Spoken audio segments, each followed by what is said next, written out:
Are the Jamaican diaspora truly being shut out of Jamaica? Or do they need to do more to engage and forge conscious and practical efforts to give back to Jamaica, not just through their remittances, but more so through their skills, talents, and strengths? Jamaicans in the UK, USA, and Canada are a mix of qualifications and skills. They are playing a blend of roles in those countries' infrastructure and economic development. Is there a possibility for these Jamaicans to return to Jamaica, the land of their traceable heritage? If so, how can this be realized? Let's have the conversation. The Jam Fam family.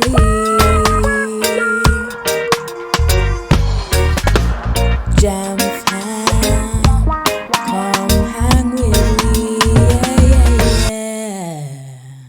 Yeah. Hello, Wagwan. Big up yourself. Whether you're there or you're there abroad, welcome back to another episode of Life with the Jam Fams. So on this episode, we're going to be talking about the point of whether or not the Jamaicans in the diaspora are being shut out of Jamaica, or if there needs to be other angles to this conversation. This is going to be longer than our usual typical videos, but it will be worth your while. So we'll just restate the question here again. So the question is it really that the Jamaican diaspora have no way of contributing their expertise to Jamaica, or are they comfortable simply doing so by remittance and may opt to return when it's time to retire?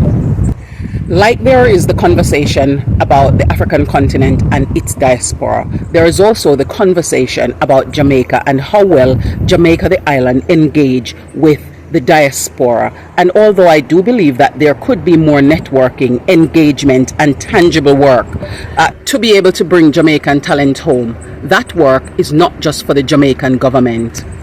Although I do believe that more networking, engaging and tangible work needs to be done to bring Jamaican talents home, the work is not just for the Jamaican electoral government and people residing on the island.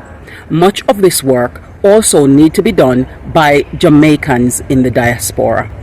Those who are serious about collaborative efforts are engaging and executing on projects and returning to the island to actionably make things happen. Of course, it's not easy. Just as moving to foreign countries, the diaspora occupy was not easy.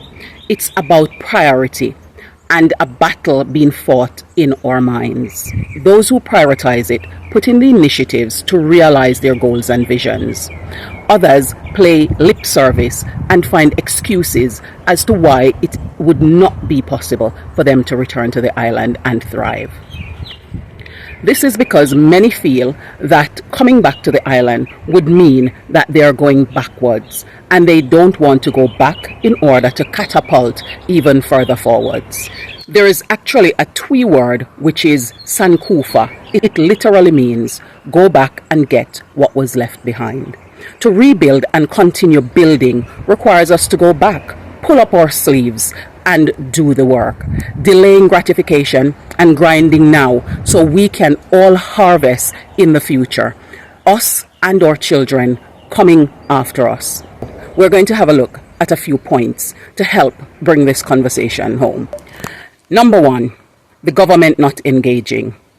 The government is constantly hosting town hall meetings in the countries that they visit. Here's a video of one of their recent visits. Whether it is to build the Panama Canal, whether it is the reconstruction of Europe or the building out of cities in the United States, or the migration into Cayman, Antigua, Barbados, Trinidad. Jamaica has been a net supplier of talent to the world.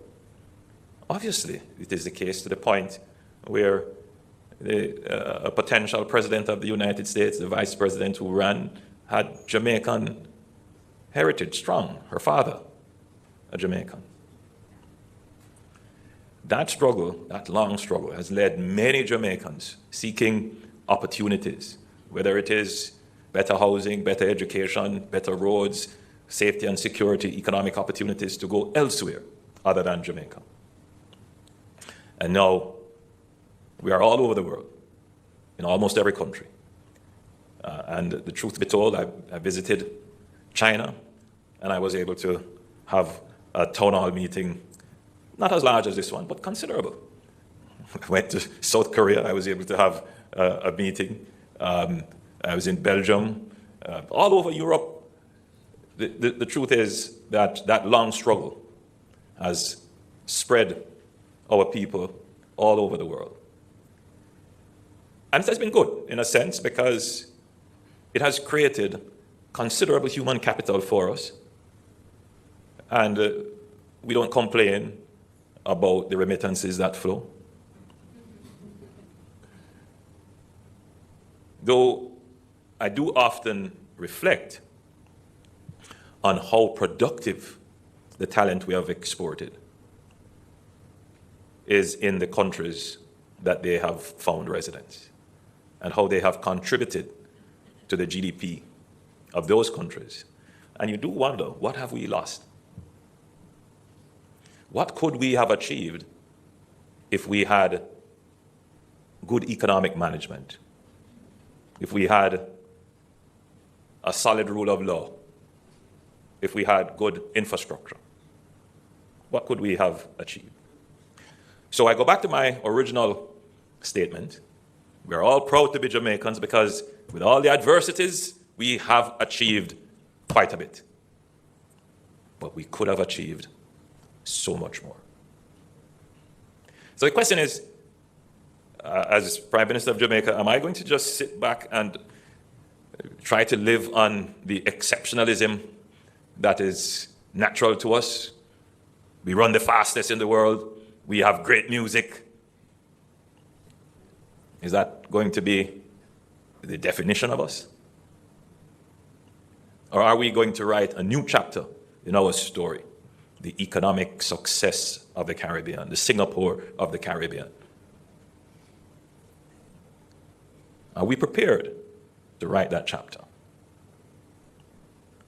And are we prepared to do what it takes to achieve that? So that the stipend for our overseas students can be paid.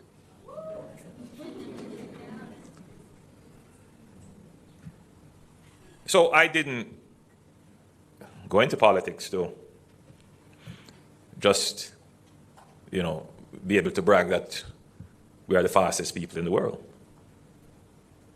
or we have reggae music. That's not why I went into politics. I went into politics because I saw that Jamaicans were not prepared to make the connection between their wishes and their wherewithal. We all want these great things, but we don't want to make the connection between the things we want and what we must do. And so there needs to be a politics that helps the people of the country to understand that all the things that we're frustrated about and all the things that we want can be achieved if we build the wherewithal to do it in our economy. Number 2, leaders not petitioning the return of the diaspora. The country's leader is constantly petitioning Jamaicans in the diaspora to return with their skills to work and build Jamaica. There are so many videos of this sentiment that is online, so we'll share this one with you. We encourage all our Jamaicans who live in foreign countries to follow the law of the country in which you are resident. But never forget that Jamaica is your homeland. You are not homeless or stateless. What we are trying to build here is a place where every Jamaican can feel proud and comfortable to come back home. That's what we want to build here, your homeland. And if you're finding it difficult where you are, come back here. Ackee and saltfish was always good. It's on the tree, you can get it. Don't stay there and suffer. Come back home. But as I said before, Don't come back here to destroy your homeland and what we have been working very hard to create so that you wouldn't have had to leave in the first place. And as I said, we have been making strides in that regard. So expect to be dealt with a firm hand if your intent is criminal. Come back and let us build your homeland so that you can stand up with pride with the citizens of the world about your country. That you don't have to be economic refugees. That's what it is about. Disabuse yourself of this notion that you can only make it through crime and therefore you're going to join a gang and become a part of the problem. I appeal to all of you who have been exposed overseas and see what prosperity is like. Come back home. Let us work together to build the prosperous nation that Jamaica is destined to be. 3. Involvement in decision making for the country. There are annual diaspora conferences that have been happening for over a decade now, and this year will be the 11th one. These support actions and they answer many questions. They use the feedback that is given from these different meetings to improve services, and Jamaicans in the diaspora who haven't yet attended need to engage because there are also opportunities for them to be held online, and these are well promoted. Here is a video showing one of the engagements to ensure that this conference is promoted. Jamaicans in foreign, this is for you. Whether you're in Canada, the US, the UK, or somewhere in between, or even if you are a third or fourth generation Jamaican, there's something special happening in June and you need to know about it. I'm Christina McPherson, your friendly Canadian immigrant, and I am here with the Honorable Minister Alanda Terrelong, the Jamaican's Minister of State of the Ministry of Foreign Affairs and Foreign Trade. And we are here to tell you why you should be here and what this event has in store for you. The 10th Biennial Conference of the Global Jamaica Diaspora Council is almost here, and it is going to be a melting pot of ideas, culture, community, and opportunities for you. So stick with us to the end while we find out what this event has in store for you. Welcome, Minister. It is an absolute pleasure. Hi, Christina. Good day to you and, of course, to your listeners across Canada and, well, just generally across the world. I mean, this is the age of social media, it's the age of technology, it's the age of interconnectivity. So, I mean, obviously, I don't doubt you have listeners who use your platform to get information from diverse parts of the world. So good day to all your listeners as well and viewers. Absolutely. And thank you so much for engaging, taking the time out to engage with the diaspora live and in color. And it's an absolute honor to be here today. And I look forward to having this conversation with you. Number 4, everybody have a role to play. The government of Jamaica cannot do everything. In the US, Canada and the UK, where the Jamaican diaspora, majority of them are located, people don't sit around and wait on the government to do everything. There is a need for non-government organizations to make these possibilities a reality. For example, Grace Kennedy currently does the Birthright Internship Program, and they give opportunities to people who are of Jamaican descent living in the diaspora to come back and to be able to have work internship here on the island. Equally, the government have been doing a lot to engage with the diaspora in terms of their skills and to try and get jobs advertised that caters for the skill set that are in the diaspora that is needed to build up different organizations here on the island. So, for example, I'm consciously aware of social workers from the UK coming to work to build out aspects of the Jamaican social services structure. And this is not an isolated case. Additionally, there are conferences held online and some that are run on the island to give people information and direction and to cut out some of the struggles. One such example is ThropX. Throp is an American-born of Jamaican parentage who has returned to give his skill and talent to Jamaica and help to bridge the gap for the diaspora who are interested in returning.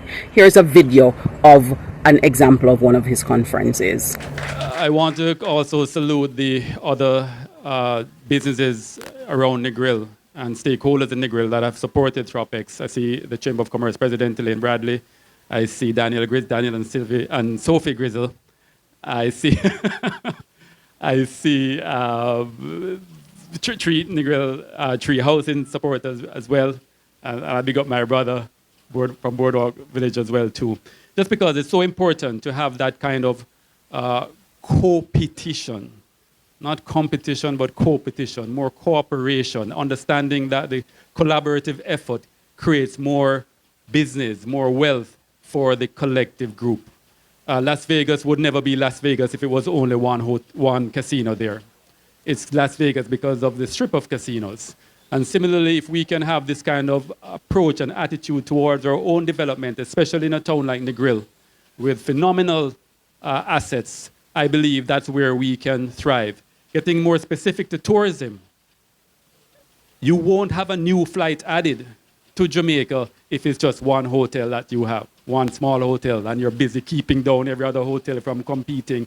You won't get to that threshold to get another flight in. But when you encourage your brothers and sisters hotels from growing, encourage them to grow, that is when you now have that collective strength that gets more business into you. And when the tide rises, all boats rise.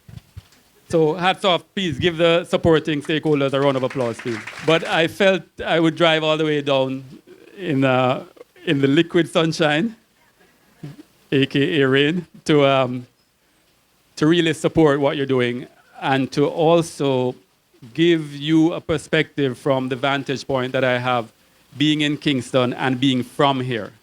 So I'm not sure how many of you know, my family grew up in Negril as well. I was a former chamber president. My brother was a former chamber president. So we've been actively involved in the Negril community and grown and benefited from Negril's development.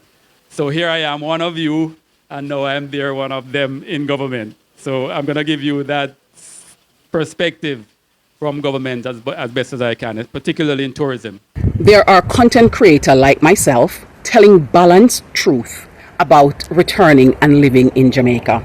Of course, there are challenges and there are also opportunities. It's about deciding how to unify and work through the problems.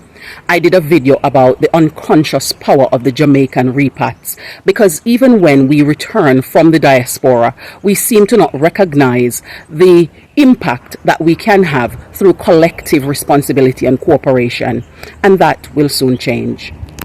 Number 5, psychological conditioning. Many of our Jamaicans are trapped in the diaspora because of the psychological conditioning that they have received over the years, not just on the island here before they depart, but also in the countries that they are currently residing. This, coupled with the lifestyle that they have built for themselves, puts a damper in the possibility of some of them making the choice to up themselves and their families and to move back to Jamaica. And this is not something that is only a problem for the Jamaican diaspora. It's a problem for diaspora from across the world. Number 6, choosing Jamaica. There are some mindset shifts that are necessary and relevant, because the Jamaica that the diaspora left is definitely not the Jamaica that exists today. Jamaicans in the diaspora must choose to return to Jamaica, not Jamaicans on the island beseeching them to come home, because that decision is a personal decision. If people are not conscious about the choice they're making and the why behind the choice they're making, then once they come on the island and they face challenges, what we will find is that people will reverse migrate. And so it needs to be a decision they make, that they're choosing Jamaica and they're coming back to help to continue with the building of Jamaica. Number 7, lack of up-to-date knowledge. Jamaicans in the diaspora give a common set of reasons for why they aren't returning, and they're waiting on the government to make these changes. Yet, they were the ones who went to the countries that they are in and work to make those changes that were necessary in those countries in order to build them out. They highlight things such as bureaucracy, corruption, distrust in the system, and also protracted timescales. They, in addition, mention crime, healthcare, and economic instability as factors that are keeping them from returning. These are all issues that need addressing, and we will address that in a future video. Nonetheless, Jamaicans who are returning and other nationalities are coming, and they're doing exceptional. It makes you wonder why it is that Jamaicans in the diaspora can't return and do the same. Maybe some of the business laws and taxation protocols that are extended to expat businesses also need to be made available to them. And if this is the case, then they could lobby for this at the diaspora conference, or with the Foreign Affairs and Trade Department. Equally, maybe they should collaborate and take advantage of legal loopholes that expats are taking advantage of for their benefits. Maybe this is an opportunity for the country to reclaim some skills, because some of the people who are going to come back, they were working in hotels. They got exposed to giving service on an international platform. Some of them may have been working in IT. Some of them have been exposed to other skills and technologies that we should really try to reintegrate them into the society. There are also some demographic issues that we have to pay attention to. Jamaica is a fairly young population, but you know what? We're an aging population. And can you imagine that we're at the point where we're going to say that we need more labor? That is the reality for Jamaica. That's where Jamaica is right now, but the mindset of Jamaicans is still have to go overseas to make it. Very soon that will change when people realize that they can't go overseas again and they have to make it in Jamaica. What the government is trying to do is to create the economy so that you can make it in Jamaica. Number 8, accountability and responsibility. It's not a them and us thing. It's a we situation. Some concerns highlighted are genuine and should not be dismissed. These are concerns that can be addressed with simple research of available information in the right places.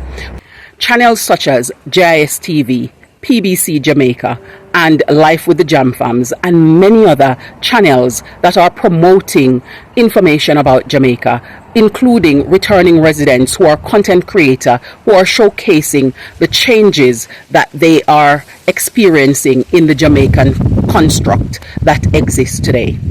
The fact is, crime is actively trending downwards by 15 to 20% annually for the last 5 years. We did a video addressing that concern recently on this channel. Healthcare is improving and it is reasonably free, and there are overhauls that are taking place with infrastructure. We have a video around that and another coming shortly.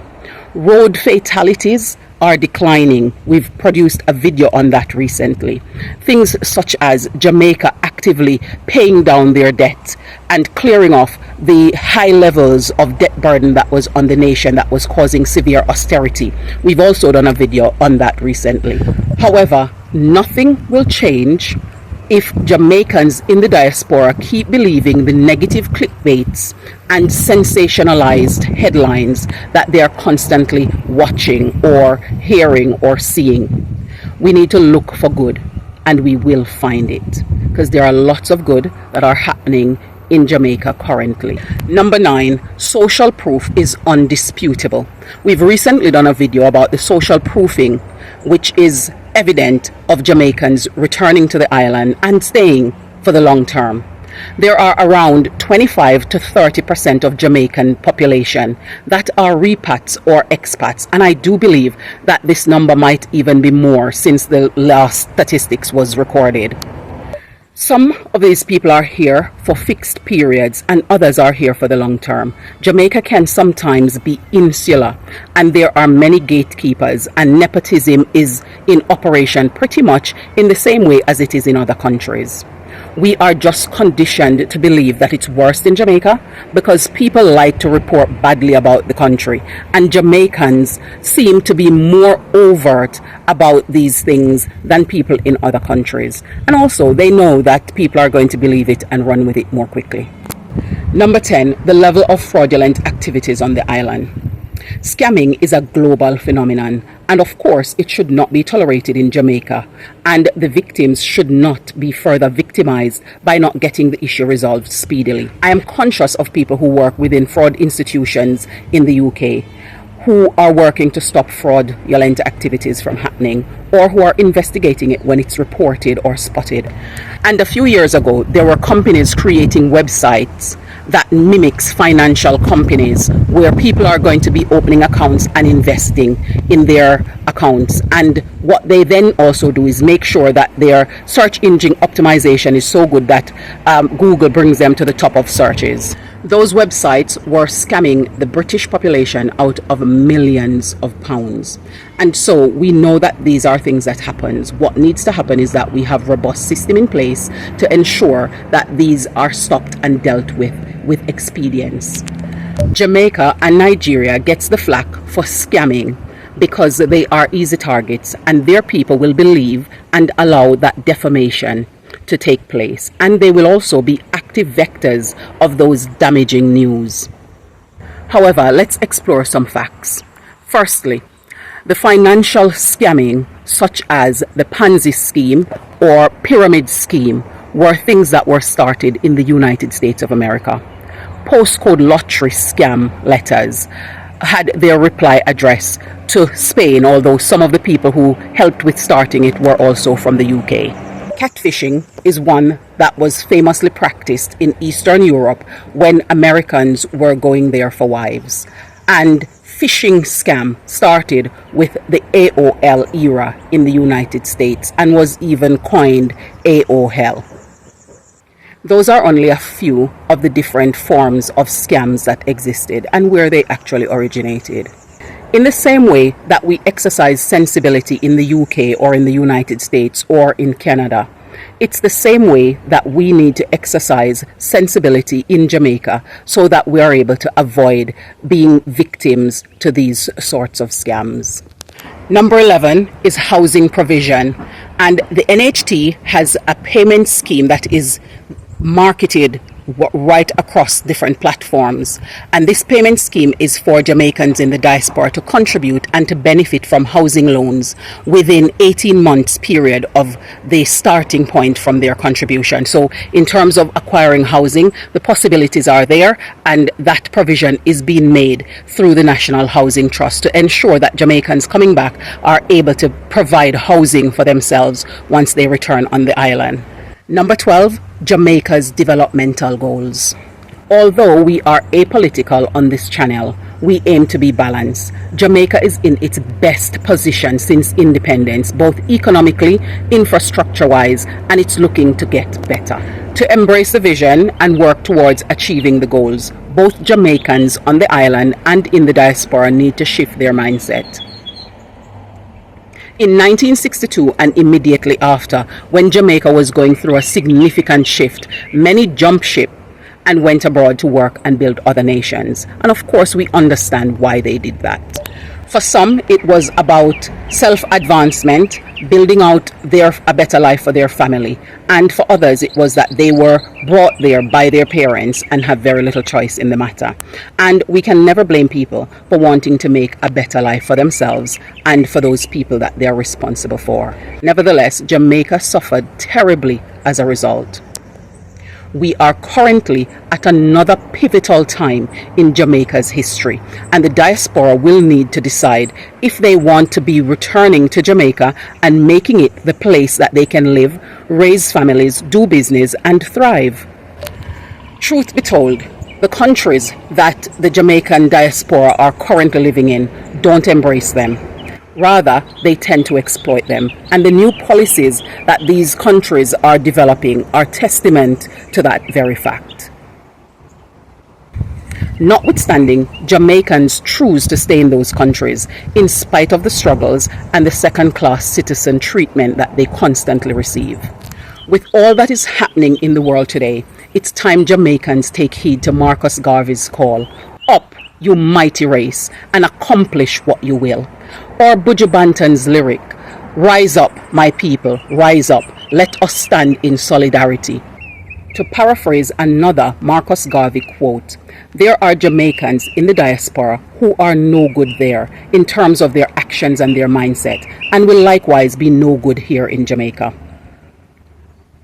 There are those who never returned to Jamaica since leaving. Some of them seek to return, and others aren't remotely interested in doing so. There are those who will see problems, they will complain and find no solutions.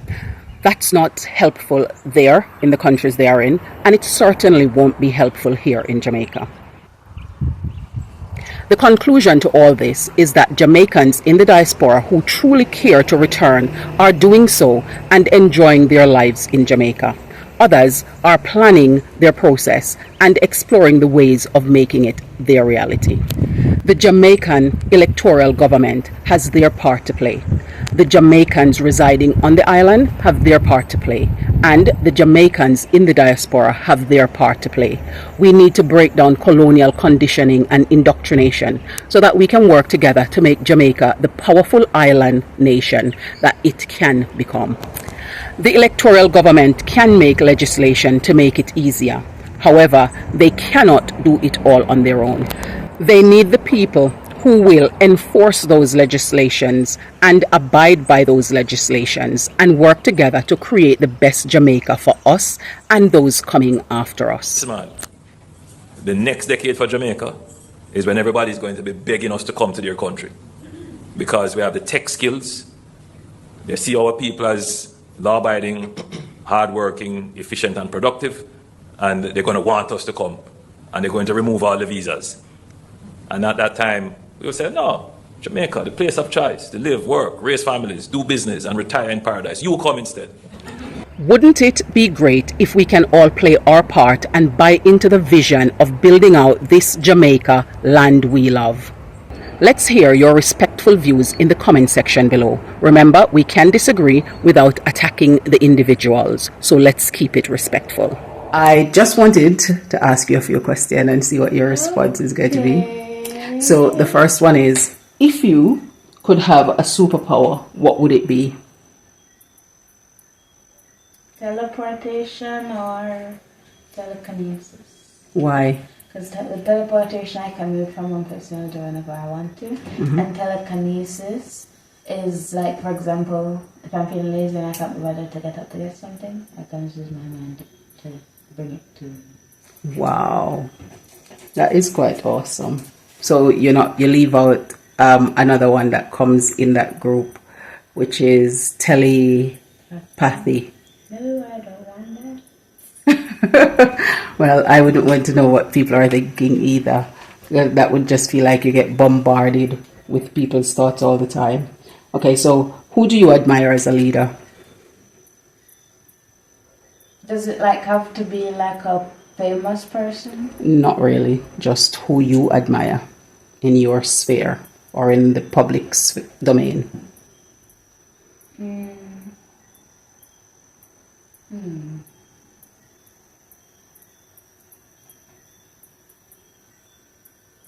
I have two people. Okay, One who are is they? dead and one is alive. Okay, share away. Which one Both. should I say first? Let's go with the deceased one first. Rosa Parks. Oh, really? Because she was a powerful person of color like myself, and she was able to stand up for her own rights. And who's the other one? You.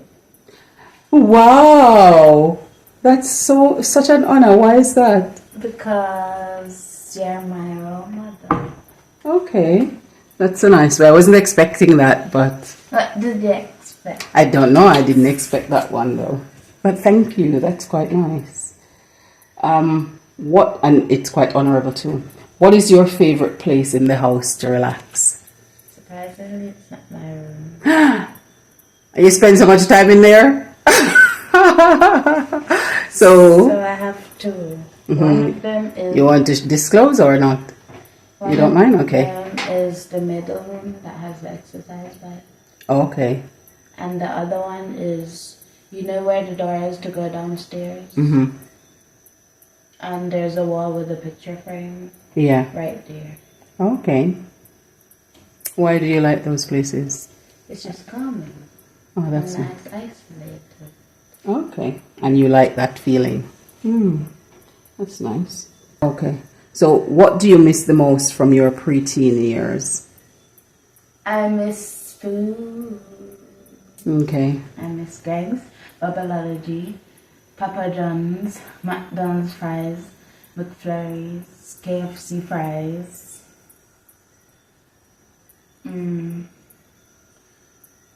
I miss Cocoa Pops, I miss granola. And something that's not a food, I miss my granddad. Oh, that's fine. Well, I take it you've seen some of the other family members since, but you haven't seen him since. Okay. Well, I wasn't expecting that it was that a lot of the things that you miss were some of the things that you eat. I've been noticing from the other day that you're more than usual, very particular with what you eat and the things that you want to eat. And I was thinking, she's probably missing a lot of her things that she ate in the UK, but I didn't realize that you missed so many. Oh, and I missed the Twizzlers because my aunt, I don't like Twizzlers, but my aunt used to eat it. And I had one of them and it reminds me of England. So I missed Twizzlers. Oh, okay. Well, we'll try and see how we I can. miss burritos. But And I only like how my uncle made it. yeah, and so I think that that's part of missing him too, isn't it? Well, hopefully you'll be able to see others of them rather soon. But I do have lots of things that I have to remind me of them. And also you have the opportunity to communicate with them, which is a lot different now to when people went away move away from their family back in the day. At least now you have platforms that you can talk to them on. Okay, well, thank you for sharing those responses with me. I appreciate it. You're welcome. I went out and on a limb sticking over our side of the property, this is what I found. Putting it on the lid makes it a lot clearer because you wouldn't appreciate the amount of it in the dark container. And I will just show you the limb that I got it from. They're so awesome. Okay, do you know what berry it is? If you do, tell us in the comments below. So this is the limb, a section of it here, and the other section here that I picked it from on this awesome morning. Can you hear those birds tweeting? So lovely. So I know that soon some of these will ripe up again. So it's really not my tree, but I'm benefiting because it's hanging over. And don't worry, my neighbor knows that I'm picking them. Look at that. Awesome. And there's a few more left up in here. The fact is, if I don't pick them, they fall on the ground. I wasn't picking them, and look how much is here.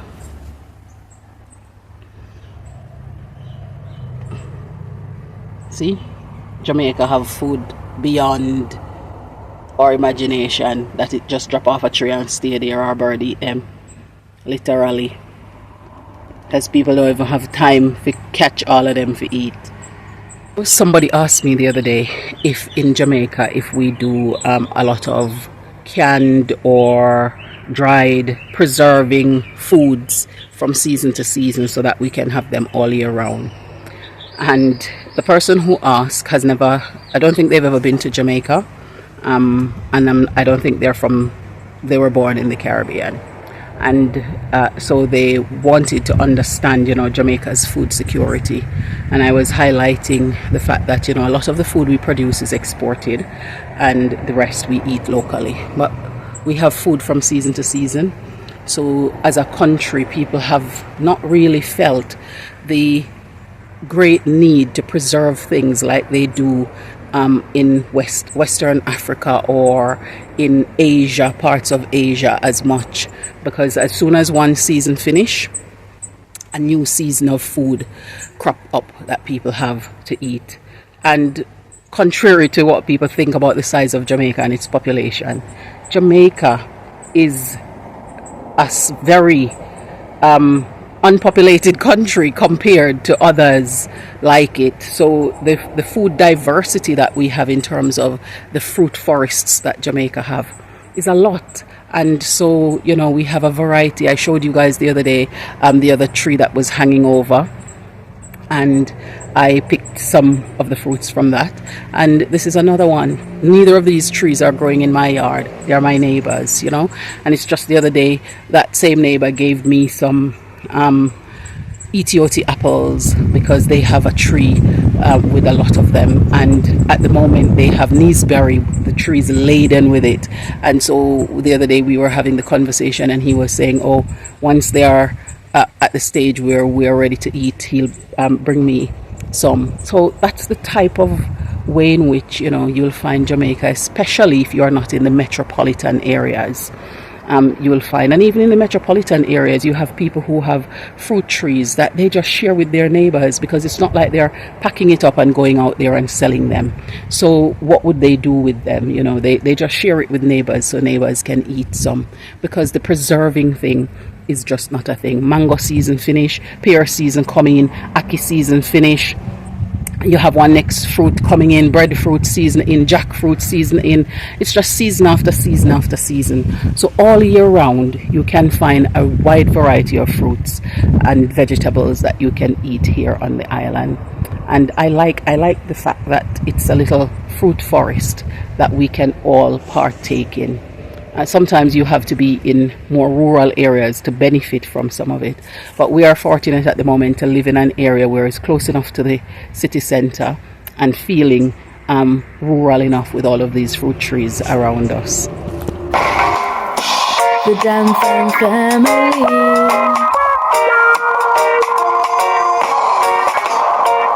Where Irie living the good life.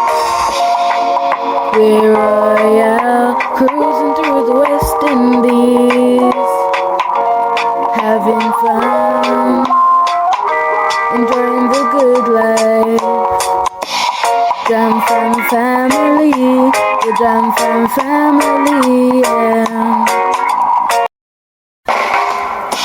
The Jam Fam family. Where Irie living the good life.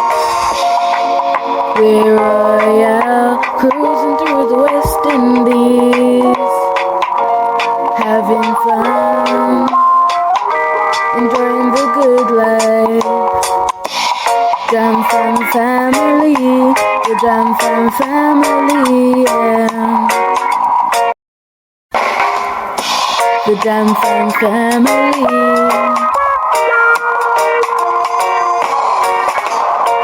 Where Irie living the good life. We're royal, cruising through the West Indies, having fun, enjoying the good life. Jam Fam family, the Jam Fam family, yeah. Jam Fam, come hang with me. Thank you so much for staying with us here on this another episode of Life with the Jam Fams. This was a pertinent topic to be discussing at this moment in Jamaica's history. So we are pleased that you stayed with us and that you listened, and that we will hear from you in the comment section below. Bye for now. We look forward to seeing you in the next one.